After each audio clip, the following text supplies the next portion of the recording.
지지율은 얻었으나 결국 동북아 안보의 상징인 지소미아가 흔들리는 지경에 이르렀으니 이것은 명분의 외교이옵니다. 중국의 패권주의와 북북 도낭의 핵도발의 엄중함을 먼저 고려하시어 한미일 삼국의 동맹을 강화하시어 안보의 기틀을 마련하시고 절치부심하여 국력을 키워 그 길을 이룬 후에야 비로소 아베의 골통을 쥐어받고 고안을 걷어차 진정한 사과와 보상을 취하는 것은 실리의 외교이옵니다. 또한 일본의 의류업체가 연이어 폐점하고 일본의 자동차업체가 한국 철수를 선언하며 일본의 기업 또한 한국 기업과 거래를 끊고 심지어 농산물과 수산물까지 수입금지에 처한다니 의류업체 근로자, 매장 근로자, 유통업자, 자동차업체 근로자, 영업사원, 수리기사, 농민, 어민, 수출입 관련 근로자, 항공사, 항공상 근로자, 관광사, 관광사 근로자 등 수많은 백성들의 일자리와 생계가 위태롭게 된 것은 명분이 실리를 앞선 까닭이온데 이는 결국 백성이 다른 백성의 밥그릇을 걷어찬 꼴과 무엇이 다르며 손과 발을 믿다 하여 입을 틀어막아 함께 굶어 죽는 것과 무엇이 다르겠사옵니까? 또한 평화와 화해 따위에 허황된 말로 감성에 목마른 백성들을 현혹시켜 실질적인 핵폐기는 안중에도 없는 북극의 도난과 더불어 성대한 냉면잔치를 열고 결국 구밀복감한 무리들로부터 토사구팽당하여 백성들의 혈세로 지은 연락사무소가 폭파되고 삶은 소대가리라는 치욕마저 당하는 것은 명분의 외교이요 국제적 합의에 따라 대북 제재를 충실히 이행하시고 적극 동참하시어 북극의 돈줄을 막아 서서히 고사시키며 동시에 한미일 동맹을 굳건히 하여 북극의 돈황이 스스로의 처지를 깨달아 핵개발을 포기하고 시장을 개방토록 하는 것은 실리의 외교일지인데 과연 폐하께서는 외교에 임하시오며 명분과 실리 중 무엇을 택하셨사옵니까? 또한 명분과 실리 중 무엇을 얻으신 것이오 북극과 일본과 중국과 미국 중 무엇과 확신하였으며 작금에 이르러 결국 무엇이 남았단 말이옵니까?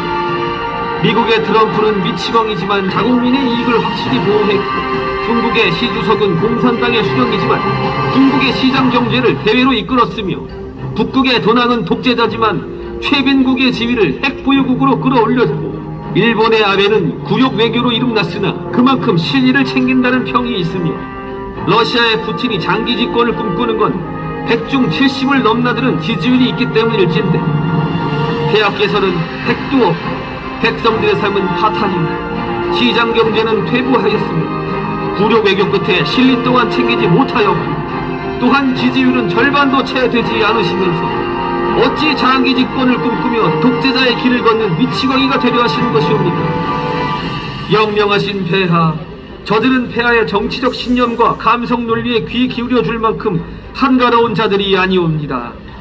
시국은 시급하여 총각을 다투고 늑대와 표범과 호랑이는 굶주려 먹이를 놓고 다투고 있는데 어찌 폐하께서는 한가로이 초원에 풀이나 야금야금 뜯어 삼키고 계시는 것이옵니까?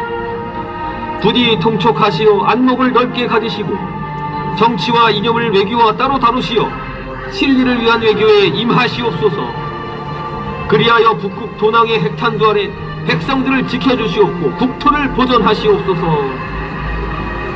제4. 인간의 욕구를 인정하시옵소서. 소인이 여염의 촌락을 사이없이 거닐다 막연히 들린 주막에서는 고래 무례배들이 만취해 젓가락을 두들기며 장단을 맞추었고 주막 한켠 작은 탁자에서 홀로 산낙지를 씹으며 탁주를 들이키던 한 노인이 그에 맞춰 을조리니 좌중의 시선에 쏠리며 일순간 정막이 흘렀던가. 그 이야기가 하도 기가 차고 신념이나 폐하께 아뢰오니 통촉하여 들어주시옵소서. 반대의 어느 작은 나라에 돼지가 혁명을 일으켜 돼지의 나라를 세웠으니 이를 숯불공화국이라 칭하였고 연호를 한돈이라 칭하였으니 한돈 4년 어느 날 돼지의 왕이 몸소 교지를 내려 나라의 모든 돼지들에게 이르길 과인이 듣기로 작금의 돈륜이 무너질 대로 무너져 축사가 쪼개지고 울타리가 넘어지니 돈권 또한 참담하기 이를 데 없도다. 부유통의 쌀겨가 귀중하기로소니 너희들의 돈격보다 귀중하랴 하여 과인이 이르노니 이 나라의 모든 돼지들은 그 품종과 육질을 막론하고 앞으로 꿀꿀거리는 소리를 금하며 또한 먹는 것을 금하여 돈성을 다스릴 것인가. 이를 어기시 모두 육절기에 넣고 가라. 소시지와 순대로 만들어 정육점에 효시할 터이니 그리 알고 너희는 마땅히 받들라 라고 명하였으니 이에 나라의 모든 돼지가 꿀꿀거리며 아우성일진데 족발에 불똥이 튄 건 다름 아닌 조정의 관원들인가. 비서실 돼지는 제 목소리가 제일 큰 줄도 모르고 도리어 수석 돼지들에게 꿀꿀거리지 말 것을 종용했으나 이내 제 몫의 구유통이 청주와 반포에 걸쳐 두 개인 것이 발각되었고 국토부 돼지는 벼랑간 꽥 몇 다는 소리를 내며 꿀꿀 파시라 꿀꿀 파시라 구유통을 파시라 노래를 부르기 시작하였으며 대변돈실 돼지는 흑석동 상가에 몰래 기어들어가 대부업자에게 빌린 돈으로 꽝튀기를 처먹다 발각돼 족발이 안 보이도록 불행량 치니 결국 여섯의 관돈이 한나란시의 사이를 밝히고 축사담을 넘어 도주하다 말린 꼬랑지가 밟혀 목살을 잡힌 채 대걸로 끌려와 모진 고문을 당했는데 그 광경이 처참하기 이를 데 없어. 대포집이 껍질을 뜯고 족발집이 족을 잘라내며 국밥집이 머릿고기를 삶아내는 고통에 여섯 관돈들은 이실직고 하였으니 이와 같았다더라. 돼지는 꿀꿀거려야 제맛이요 돼지같이 처먹어야 돼지다운 것입니다. 어찌 폐하께서는 돼지에게 돼지 잡지 않은 것을 강요하고 돼지의 본능과 욕구를 버리라 하시옵니까? 돼지는 처먹어야 그 삶이 의미가 있는 것이요 돼지가 돼지다워야 돼지로서 살 수 있는 터이요. 애당초 돼지의 본능을 무시한 교지를 내리시니 저희 대신들이 어찌 이를 백성들에게 강요할 것이요 또한 스스로 이를 따르겠나이까. 라며 돈지랄을 하고 이고동성으로 꿀꿀 대었는데 설상가상으로 성문 밖에 성난 백성 돼지들이 숯불을 들고 모여 꿀꿀거리기 시작하였고 숯불로 흥한 자 숯불로 망하리라 외치며 결국 성문을 깨어뜨리고 왕의 침소를 향해 치다든가 금과 은으로 치장하고 비단으로 감싼 침소에는 돼지의 왕 또한 꿀꿀대며 구유통의 머리를 받고 있었고 머리맡에는 돼지가 먼저다 라는 글귀가 선정했다 하더라. 폐하 영끌의 귀재 희대의 승부사 대출 한도의 파괴자라 불리는 흑석 김땡겸 선생이 재개발 상가를 죽이려다 결국 발각되어 언론에 튀겨지고 백성에 씹히다 결국 신기전과 같이 꽁무니에 불이 붙은 듯 내빼고 지역구의 배신자 절세의 교과서 50분의 기적 대변인 사냥꾼이라 불리는 반포 노땡민 선생이 대신과 관료들에게 집을 팔라며 호통치다 본인 또한 다주택자인 게 발각되어 결국 지역구인 청주를 버리고 한양의 노른자위 반포를 택해 분면을 맞았는데 소인은 큰엿과 작은엿을 양손에 쥔 아이에게 무엇라 설득해야 작은엿 대신 큰엿을 버리게 할지 몰라 한참을 골똘히 생각하였고 또한 양손에 멀쩡히 들고 있는 제 엿을 무슨 이유를 들어 버리게 해야 할지 몰라 더욱 골똘히 생각하였사옵니다. 하오면 폐하 큰엿을 버리고 작은엿을 쥔 아이의 검소함과 청렴함을 칭찬하여 본보기로 삼는 것이 마땅하옵니까? 두 손에 멀쩡히 들고 있던 제 엿을 함부로 버린 것도 모자라 큰 엿을 버리고 작은 엿을 택한 아이의 무지함과 성급함을 나무라는 것이 마땅하옵니까? 그저 백성들을 기만하여 지지율을 확보하고 세금을 긁어모으고자 만천하에 벌린 정치적 노름에 누가 누구의 발목을 잡는 것이옵니까? 폐하 신 김땡겸과 노땡민은 죄가 없사옵니다.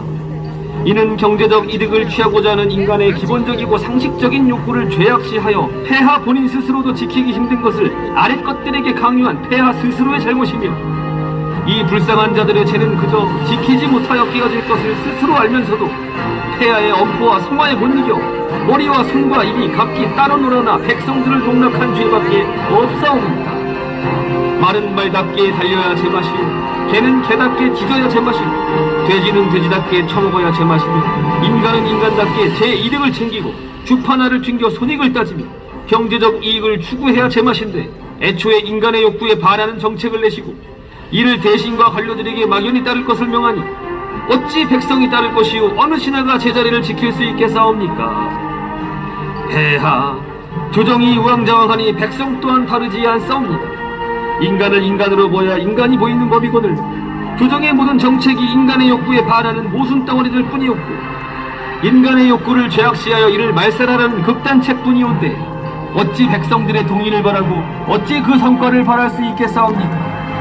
부디 통촉하시어 정책을 전개하시며 인간의 욕구를 받아들이시고 인정하시어 더 이상 이런 참담한 광경이 백성 앞에 펼쳐지지 않도록 해주시옵소서. 제5 시다를 가려 쓰시옵소서. 정세는 역동하여 일어나고 민심은 영유하여 요동치니 나라는 좌우로 갈라졌으며 간신은 역행하여 요사스럽고 충신은 영린하여 요절하니 국법은 깨어져 흩어졌사옵니다. 나라의 위태로움은 풍전등어와 같고 백성의 곤궁함은 이루 말할 수 없어 굵은 목을 겨우 세워 동서남북을 널리 살펴보니 영웅은 깊이 잠들어 몽중이요 현자는 깊이 숨어 은둔하니 보이지 않사옵니다. 견왕은 곰과 범을 부리지 못하고 조왕은 수리와 매를 부리지 못하니 들끓는 것은 이리요 까마귀 때뿐이라. 소인은 통탄하며 먹을 걸고 신음하며 붓끝을 가지러니 해 삼가 아래올 뿐이니 통촉하여 주시옵소서. 대하 조정의 대신 열중셋은 허황된 꿈을 조차 국사를 말아먹는 이상주의자요 나머지 7중셋은 허황된 꿈을 팔아 표장사를 하는 장사치나 다름없고 나머지 4중셋은 시뻘건 혓바닥을 멜릉거리며 폐하의 귓구멍을 간지럽히는 아첨꾼이며 나머지 하나는 그저 자리만 차지해 세금만 축내는 무능력한 것들이니 폐하 청하옵건대 한날 한시에 조정의 대신들과 관료들을 기립시키시어 폐하의 실정에 대한 의견을 물으시옵소서. 실책과 실정에 대해 이른 반구도 없이 백성을 팔아 폐하의 업적을 칭송하며 용벼 천가를 녹나 부른 자에게는 지나게 우연의 사약한 사발을 내리시오. 폐하의 눈과 귀를 흐리고 부정을 농락한 죄를 물어 국법의 지엄함을 널리 알리시고 함구하여 묵묵부담으로 일관하며 가중의 눈치만 살피는 자에게는 차가운 냉수 한 사발을 내리시어 복지부동하여 세금만 축내는 것을 꾸짖으시고 폐하의 실책과 실정에 대하여 조목조목 따지며 신랄하게 비판하는 자에게는 잘 빚은 술을 한 잔 내리시어 격려하시되 비판과 더불어 해법과 계책을 내놓는 자에게는 한 잔의 술과 함께 영의정의 명패를 하사하시고 조정의 중심이자 폐하의 직위로 삼으시어 폐하의 자비로움과 영영함을 천하에 알리시옵소서. 또한 세인제를 등용함에 있어 각지의 서생들을 불러 모아 민주와 인권, 자유를 각각 새긴 3개의 명파를 나누어 주시고 한 손에 하나만 들 수 있으니 참고하여 이행하라 명하신 후 민주와 인권의 명파를 양손에 든 자는 따로 불러 모아 감옥에 모조리 투옥하시고 또한 일가의 재산을 모두 압류하도록 명하시어 자유를 버린 대가를 치르도록 하시고 자유와 인권의 명파를 양손에 든 자는 폐하의 어수를 높이 들어 양볼따기를 힘껏 후려치시고 나의 자유가 너의 인권과 상충하니 누가 이기겠는가 하문하시어 민주적 절차에 의한 입법과 그로 인한 법치의 귀중함을 일깨워 주시옵고 자유와 민주의 명파를 양손에 든 자는 조정의 하급관리에 임명하시되 사헌부와 포도청 그리고 보물관아의 대민 업무를 도맡아 처리케 하시어 인권의 진정할 뜻을 스스로 깨우치게 하시니 만에 하나 왼손에 자유와 민주의 2개의 명판을 들고 오른손에 인권의 명판을 든 자가 아래기 자유가 없는 민주는 독재와 마찬가지요 민주가 없는 자유는 무법천지와 같은 바 둘은 양분될 수 없고 필히 양립해야 할 것이니 보니 이 둘은 하나인 것과 다름없어 함께 왼손이요 오른손의 인권은 이들을 능히 거둘 수 있으니 여기 3개의 명판이 다 있소이다 라고 답한다면 그 자를 즉시 진사의 자리에 올려 국사의 중책을 맡기시옵고 한양의 대궐 같은 직과 조선의 제1의 명무가 끄는 마차 또한 하사하시오 그로 하여금 나라의 대업을 이끌고 폐하의 업적을 함께 빛내도록 하시옵소서. 폐하 인사는 곧 만사라 하였사옵니다. 이 땅에 널린 게 학설이거늘 태반이 반쪽짜리 이념에 지나지 않고 또한 널린 게 학자이거늘 태반이 한쪽으로 치우친 선동끝에 불과하오니 하물며 조정의 대신들은 어떻게 싸웁니까? 부디 민주와 인권을 앞세워 감성과 눈물을 팔고 그럴듯한 감언이설로 백성들의 표와 피를 팔아 제 입신양명의 수단으로 삼는 더 들쥐와 같은 무리들을 들고 모아 스스로를 박멸하라 명하시옵고 자유의 가치를 알고 몸소 행하며 자유와 민주와 인권의 조화를 논하는 총명한 인재를 신하로 쓰시어 나라의 평안을 되찾아 백성의 앞길을 인도해 주시옵소서. 제6. 헌법의 가치를 지키시옵소서. 나라의 근본은 백성이요 백성의 근간은 헌법이요 이는 대한민국은 민주공화국이요 대한민국의 주권은 국민에게 있으며 모든 권력은 국민에게서 나온다고 규정한 헌법 1조와 그 뜻이 맞사옵니다. 또한 나라의 크고 작은 집회에서는 위 헌법 1조를 가사로운 균노래가 흘러나와 폐하께서는 항상 그 자리를 지키셨으니 광우병 파동, 세월호 참사, 박근혜 퇴진운동이 그러했습니다. 헌법 제1조를 부르짖으며 백성들을 이끌어 헌법에 의거해 전 대통령을 파면하였고 헌법에 의거해 대통령이 선출되었으며 헌법에 의거해 선서를 하셨사오니 헌법에 의거해 직무를 수행하고 헌법에 의거해 백성들의 권리를 보장하시오며 헌법에 의거해 국토를 보존해야 함이 마땅하오나 헌법에 의거해 그 자리에 오르신 폐하 스스로 헌법의 가치를 훼손하고 적시한 조항을 무시하며 헌법에 내재한 백성의 가치를 짓밟고 헌법이 보장한 인간의 권리에 침을 뱉으사 헌법이 경계한 무소불위의 권력을 무아지경으로 휘두르니 나라와 백성의 근간인 헌법이 조각나 깨어지듯 민심 또한 조각나 깨어져 흉흉하옵고 온 나라가 서로 쪼개져 개싸움을 벌이고 있사오니 그 꼴이 참으로 처참하기 이를 때에 없사옵니다. 그저 다주택자와 무주택자를 잡아 죽치시어 무주택자의 지지를 얻겠다는 심사는 건국 이래 최초로 토지거래 허가구역으로 지정하시고 임대차 3법을 강행하시어 헌법 제14조 거주 이전의 자유를 박탈하시고 기회는 공정하며 과정은 평등하고 결과는 정의로울 것이란 폐하의 선포에 따라 학업이 뛰어난 학생과 그렇지 않은 학생들을 모조리 섞어 한 교실에 집어넣어 하향 평준화를 통한 진정한 평등을 이루어내시어 헌법 제31조 1항 능력에 따라 균등하게 교육을 받을 권리를 박탈하시고 이른바 6.17 대책으로 나라에 득이 된다 하여 적극적으로 장려한 임대사업자를 거듭된 부동산 정책의 실패의 희생양으로 삼아 법을 소급하여 토사구팽하며 내 집 마련에 꿈에 들떠있던 백성의 뜻 헌법 제13조 2항 소급 입법으로부터 재산을 지킬 권리를 박탈하시고 경제적 이득을 취하고자 하는 인간의 기본적인 욕구마저 말살하여 개돼지의 표본으로 삼으려 헌정 이후 최초로 백성의 재산권 행사에 법적 처벌을 운운하며 겁박하여 헌법 제23조 재산권의 보장을 박탈하시니 백성들은 무주택자, 다주택자로 갈리고 강남권과 비강남권으로 갈리고 조정지역과 투기적으로 다시 갈리고 임대인과 임차인으로 또 갈리고 서로를 물어뜯고 씹어내며 쥐어뜯고 있사온데 도대체 이제는 또 어디에 무엇을 갈라내고 도려내며 찢어내실 심산이옵니까? 백성들은 각자 다르나 합쳐져 하나인데 이는 대야에 담긴 물을 쪼개어 반은 반을 닫고 나머지 반으로 세수를 하며 다시 쪼개어 세안을 양치를 하며 이내 마셔버리는 꼴과 같으니 폐하께서는 헌법을 찢어내고 백성을 갈라내고 이제는 폐하 스스로의 옥체도 갈라내고 찢어내어 육시를 할 참이옵니까? 폐하, 이 나라가 폐하의 것이 아닌 듯 헌법은 폐하의 것이 아니옵니다. 헌법은 불가변한 가치를 지닌 국법이며 이 나라의 역사와 같은 성문법이며 백성을 위해 백성에 의해 제정된 민정헌법인가 헌법을 짓밟는 것은 백성을 짓밟는 것과 같고 헌법을 저버리는 것은 나라의 역사를 부정하며 미래를 저버리는 것과 같사옵니다. 바라옵건대 스스로 헌법을 지키시고 보존하시어 깨어진 민의를 추스려 민심을 회복하시고 사멸한 정도를 되살려 정의를 바로 세우사 처참히 조각난 이 나라를 다시 합쳐 주시옵소서. 마지막으로 폐하 제7 스스로 먼저 일신하시옵소서. 직언하옵건대 이 나라는 폐와 더불어 백성들이 합쳐 망친 나라로 역사에 기록될 것이옵니다.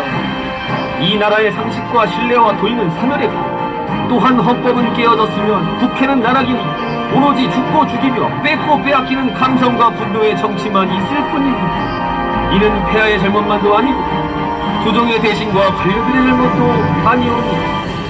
그것은 백성 또한 무지한 까닭이며 엄중한 현인들의 경고와 선대 공신들이 남긴 역사적 사실에도 불구하고 일국의 지도자를 저작거리에 광대 뽑듯이 감성에 젖어 눈물로 내세운 대가입니다. 소위는 평생 살아오며 무주택자, 일주택자, 다주택자라는 단어가 이토록 심오하고 엄중하며 잔인한 것인지 폐하의 실정하에 처음 깨닫사오며 일찍이 폐하의 막역지구였던 고 노무현 선왕의 통치하에서도 폐하의 정적이었던 이명박 선왕과 폐하의 재물이었던 박근혜 선왕의 통치하에서도 경험하지 못했던 참담한 헌법유린과 처절한 수탈과 극심한 분열과 외교적 고립을 겪사옵니다. 개구리가 찬물에 담궈져 서서히 달궈지는 동안 미동도 하지 않듯 이 땅의 백성은 백성 스스로 선출한 폐하의 실정이 하나둘씩 권리를 내어주다 결국에는 헌법 조문 안에조차 속하지 못하는 아픔을 겪사오나 아직 절반의 백성은 스스로 벌어먹지 않고도 내어지는 끼니 앞에 굴복하여 제 몸이 익어 껍질이 벗겨지는 것조차 깨닫지 못하옵고 가진 자에 대한 끝없는 분노에 눈이 멀어 제 자식들이 살아갈 삶이 제 인생보다 나아야 한다는 일만의 책임감 또한 느끼지 못하옵니다. 폐하께서 추구했던 인권은 고작 사람을 죽이고 풍요자를 가늠한 파렴치한 것들에게만 내려진 면제부가며 폐하께서 부르짖던 민주는 절반의 백성에게는 약탈이고 절반의 백성에게는 토벌이며 과반수를 넘기는 자가 벌이는 정당한 도륙이자 합법적 착취의 수단으로 전락하였으니 자유는 선대 공신들의 무덤을 파내어 찾으리오까 아니오면 죽어 자빠져 저승길에서 찾으오리까. 소인이 감히 묻사옵니다. 무릇 정치란 백성과의 싸움이 아닌 백성을 뺀 세상 나머지 것들과의 싸움입니다. 폐하께서는 작금에 이르러 무엇과 싸우고 계신 것이옵니까? 국내외에 어지러이 산적하여 당면한 과제는 온데간데 없고 적폐청산을 기치로 정적 수십을 처단한 것도 부족하여 이제는 백성을 두고 간역을 삼아 왜곡된 민주와 인권의 활시위를 당기시는 것이옵니까? 폐하, 스스로 먼저 일신하시옵소서. 폐하의 적은 백성이 아닌 나라를 해치는 이념의 잔재와 백성을 탐하는 과거의 유령이고 또한 복수의 눈이 멀고 간신에게 혼을 빼앗겨 적군과 아군을 구분 못하는 폐하 그 자신이옵니다. 또한 갈등과 분열의 정치를 끝내겠다는 폐하의 취임사를 소인은 우러러 기억하는 바 그날의 폐하 그 자신이옵니다. 폐하께서 말씀하신 촛불의 힘은 무궁하고 무결하여 그 끝을 알 수 없는 바 그날의 촛불 그 열기이옵니다. 선군의 법도는 제 자신마저 품을 수 있으나 폭군의 법도는 제 자신 또한 해치는 법. 부디 일신하시어 갈등과 분열의 정치를 비로소 끝내주시옵고 백성들의 일기 안에 상생하시며 역사의 기록 안에 영생하시옵소서. 간신의 글은 제 마음 하나 담지 못하나 충신의 글은 삼라만상을 다 담는 법. 소인의 철한 글재주로 일필휘지하지 못해 삼라만상을 담지는 못하였으나 우국 충정을 담아 피와 눈물로 대신하오니 다만 깊이 헤아려 주시옵소서. 2012년 8월 인천 앞바다에서 지닌 조은산 삼가 올립니다. 이 시간에는 식물인간이 되어